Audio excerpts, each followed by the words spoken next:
আসসালামু আলাইকুম। Welcome back to my channel unique recipes by ঝর্ণা।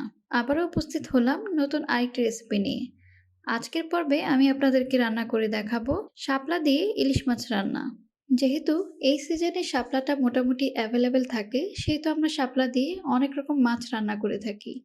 কিন্তু আমি সবসময় শাপলা দিয়ে ইলিশ মাছ খেতে বেশি পছন্দ করি। তবে আজকে যদি আপনারা আমার এই রেসিপিটি ফলো করে রান্না করে থাকেন, তবে আমি নিশ্চিত করে বলতে পারি আপনাদের পছন্দের একটি জায়গায় আমার এই শাপলা ইলিশ রান্নাটি অবশ্যই একটি জায়গা করে নেবে। তো চলুন বন্ধুরা, আমরা মূল রান্নায় চলে যাই।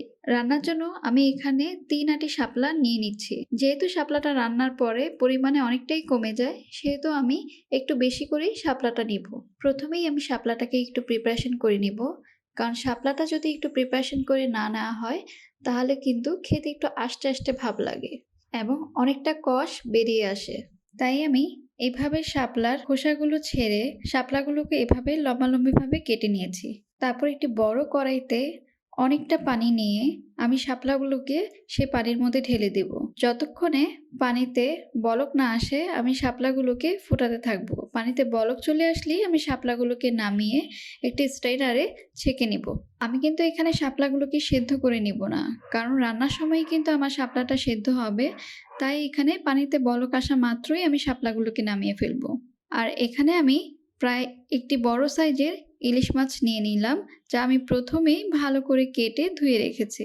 এবার মূল রান্নার জন্য আমি প্রথমে একটি কড়াইতে প্রায় হাফ কাপ পরিমাণ তেল নিয়ে তাতে প্রায় ১ কাপ পরিমাণ পেঁয়াজ কুচি নিয়ে নিচ্ছি।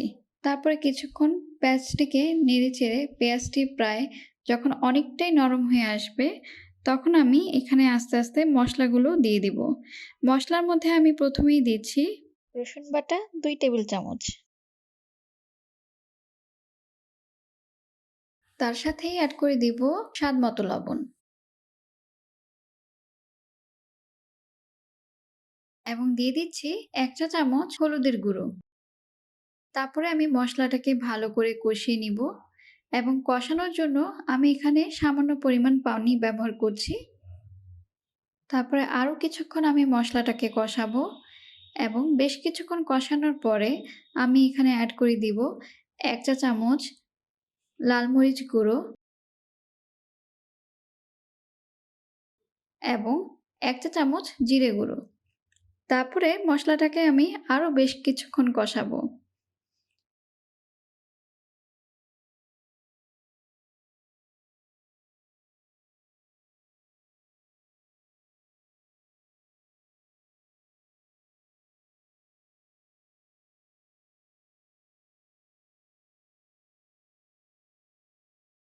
ভালো করে কষানো হয়ে গেলে আমি এখানে সবগুলো ইলিশ মাছের টুকরো দিয়ে দিব, যাতে মশলার সাথে ইলিশ মাছটা খুব ভালোভাবে কষানো হয়। যখন মশলার সাথে ইলিশ মাছটা খুব ভালোভাবে কষানো হয়ে যাবে, তখন আমি এখানে বেশ কিছুটা পানি অ্যাড করে দিলাম। তো ইলিশ মাছটাকে আরও বেশ কিছুক্ষণ রান্না করার পরে আমি মাছগুলোকে মশলা থেকে একে একে একটি বাটিতে তুলে নেব, কারণ আমি এই মশলাতেই শাপলাগুলোকে আগে রান্না করে নেব।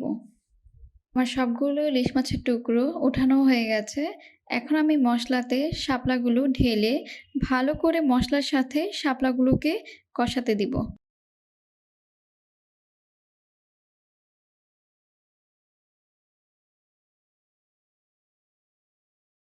বেশ কিছুক্ষণ কষানো হয়ে গেলে আমি এখন শাপলাগুলোকে প্রায় ৫ মিনিটের জন্য ঢেকে রাখছি, কারণ শাপলাগুলো এর মধ্যে সিদ্ধ হয়ে যাবে। শাপলাগুলো যখন প্রায় অনেকটাই সেদ্ধ হয়ে গেছে, তখন আমি ইলিশ মাছের টুকরোগুলোকে এর মধ্যে ছড়িয়ে দিয়ে কিছুটা পানি অ্যাড করে দিলাম, যাতে আমার রান্নাটা এর মধ্যে কমপ্লিট হয়ে যায়।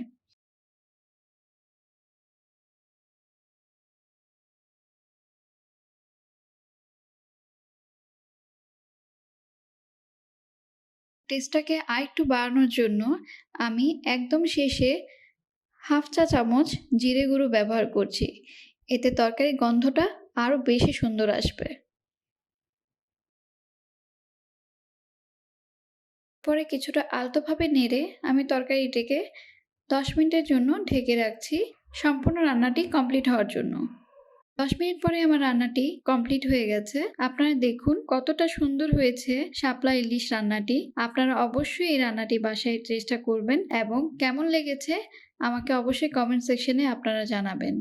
আর বন্ধুরা, আপনারা আমার চ্যানেলটিকে সাবস্ক্রাইব করে সবসময় আমার পাশে থাকার চেষ্টা করবেন। আমি আবারও ফিরে আসবো আপনাদের কাছে নতুন, নতুন রেসিপি নিয়ে। সেই পর্যন্ত আপনারা সবাই অবশ্যই ভালো থাকবেন, সুস্থ থাকবেন। আল্লাহ হাফেজ।